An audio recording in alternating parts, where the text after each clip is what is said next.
各位摩友好，我们今天来介绍的是 HG 的 Psycho 钢弹 Mark II。那这是由日本万代事业部于2025年3月22号发售。那这款模型具备以下的特色：一、巨大的尺寸，完成品全高为27公分，是 HG 系列极具魄力的巨大机体之一。精细的分件与配色，采用先进的分件技术，紫色装甲、红黄饰条以及黄色喷嘴等各部位皆透过成型色重现，不需要上色也能呈现丰富细节。再来就是变形机构，可变形成机动要塞模式，增加玩法与展示可能性。再来就是丰富的配件，包含了可动展示架与武器展示架，方便展示战斗或变形形态。这款模型不仅还原动画中压迫性的存在，也透过细节与变形结构，提供极高的收藏与组装价值。那制作视频不易，欢迎各位摩友按赞、订阅、分享。你们这些小小的动作，对我这个频道就是最大的鼓励。谢谢各位摩友。那我们可以看到总框架片数来到了34片，这个工作量可谓也是非常的巨大。那接下来的开箱就差不多了，我们接下来就要进入制作的部分。那当然板件数越多，制作起来也是越辛苦。那当然制作完的完成品也是会让人非常的喜欢跟惊艳。那接下来我们就带大家一步一步来了解制作的过程，看我们是如何完成这个 Psycho 钢弹。那我们这边就可以看到，因为板件太大，所以它的水纹就是会非常的明显。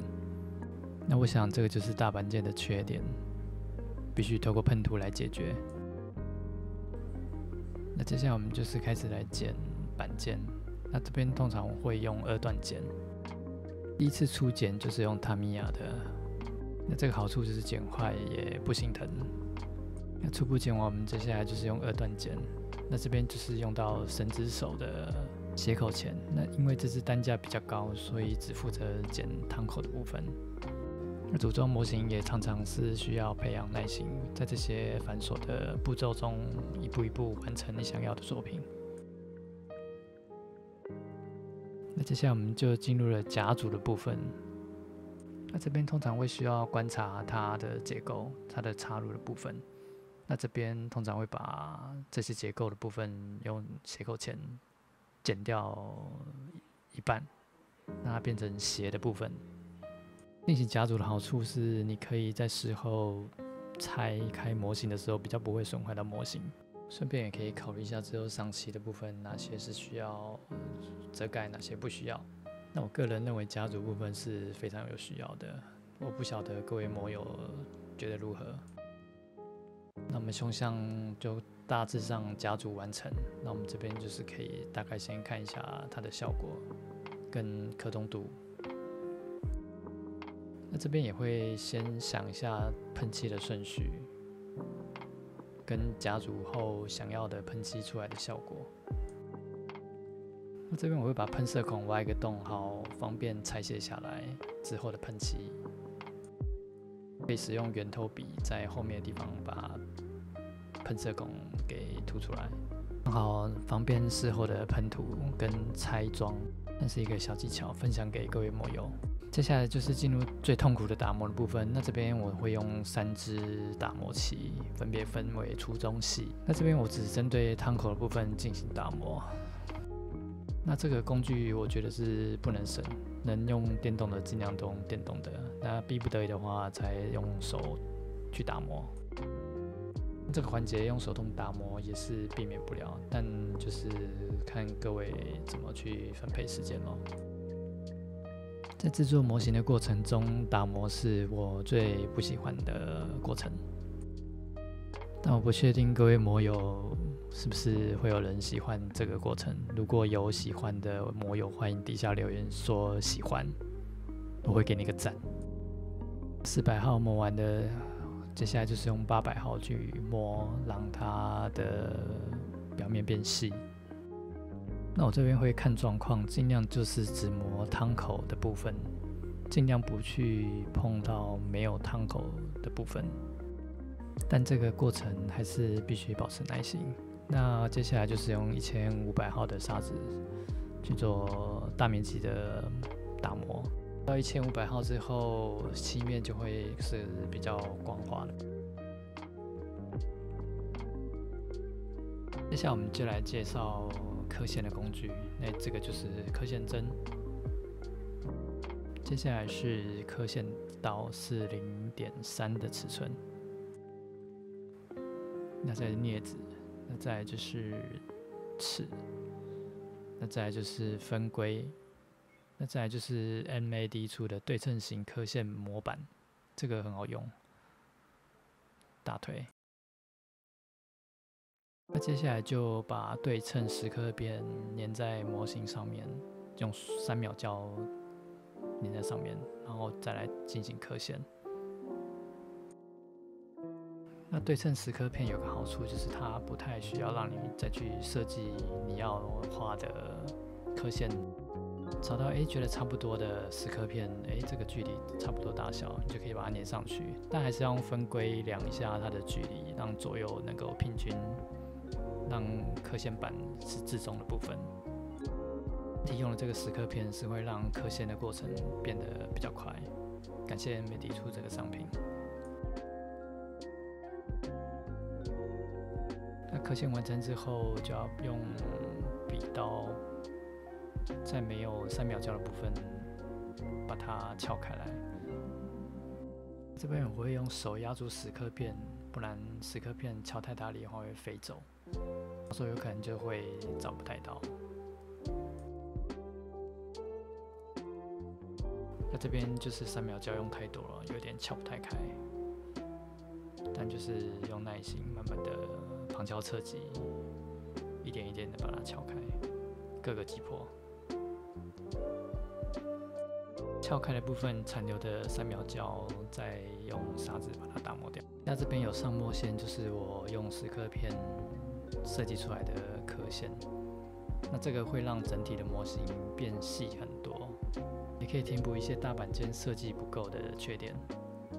那接下来要进入我最喜欢的喷漆环节，我们来看一下 before 跟 after， 是不是整体落差很大呢？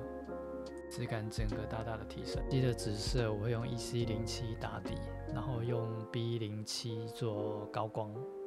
我选用 BC07 打底，是因为它的预制阴影出来的颜色是非常的柔和好看的。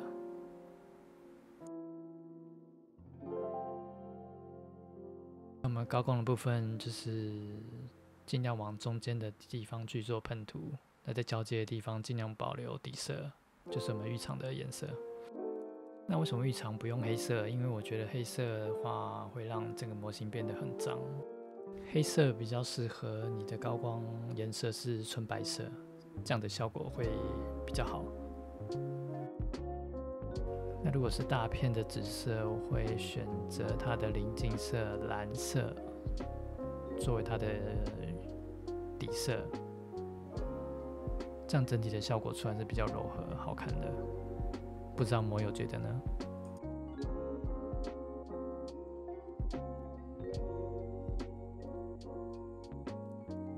这部分就是用 B12 跟 B11来涂装，那用 B12来打底，用 B11来做高光的部分。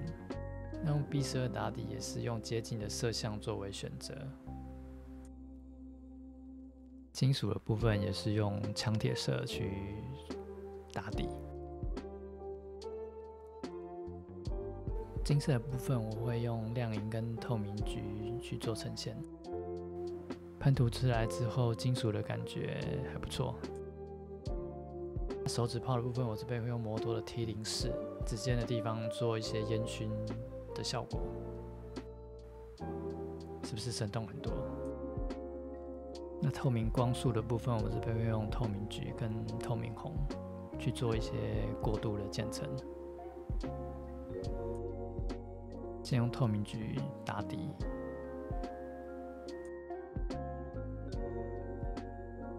透明橘打完底之后，接下来用透明红在底部的部分加深它的颜色，让这个渐层更完美。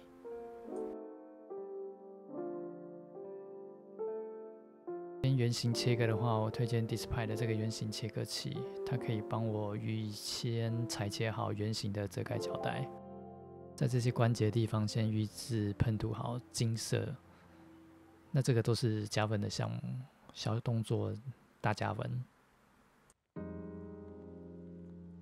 接下来这个喷射口我也是简单的做个分色，这种加分题能做就尽量做，但这个遮盖也花不了太多的时间。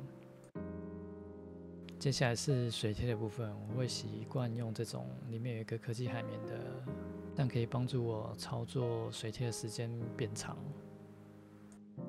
也不会手忙脚乱。接下来我们就来看贴完水贴之后的效果，整体细节提升很多，水贴也是不可或缺的环节。接下来墨线的部分，我不是使用黑色，而是使用深灰色的来当做墨线。深灰色的好处就是它不会到死黑，会保有一些颜色的综合性。但这个也是要看整体模型的调性，不是说黑的不能用，就是看各位模友自己的选择咯。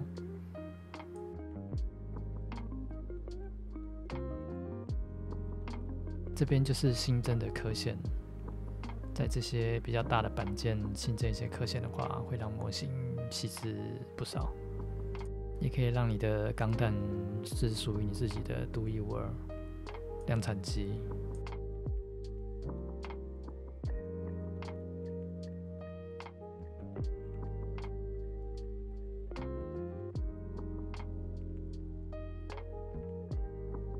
那墨线上的差不多了，接下来我们就是用来擦拭。那我这边就是用打火机油去做擦拭。我个人是觉得这个打火机油擦拭效果还不错，CP 值也很高，推荐给各位模友。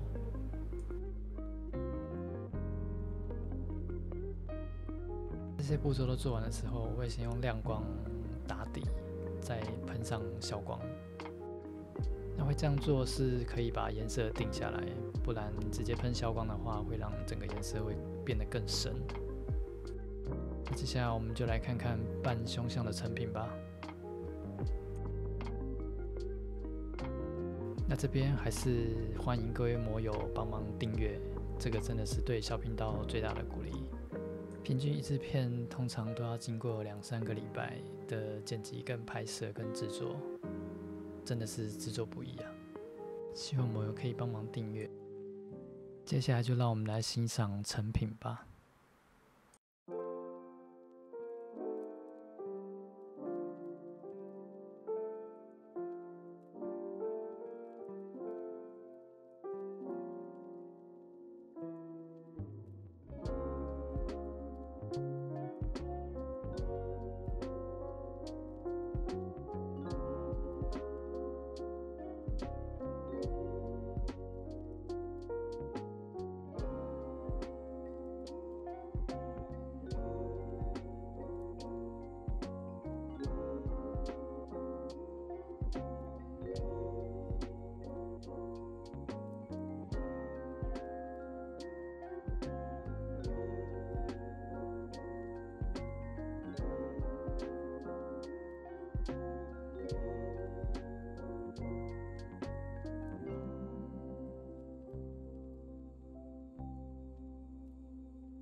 那最后，谢谢各位摩尔的观看，希望各位摩尔喜欢这次分享的 Cycle 钢弹 Mark II。希望这期的制作有帮助到各位摩友，那我们就下次见喽，拜拜。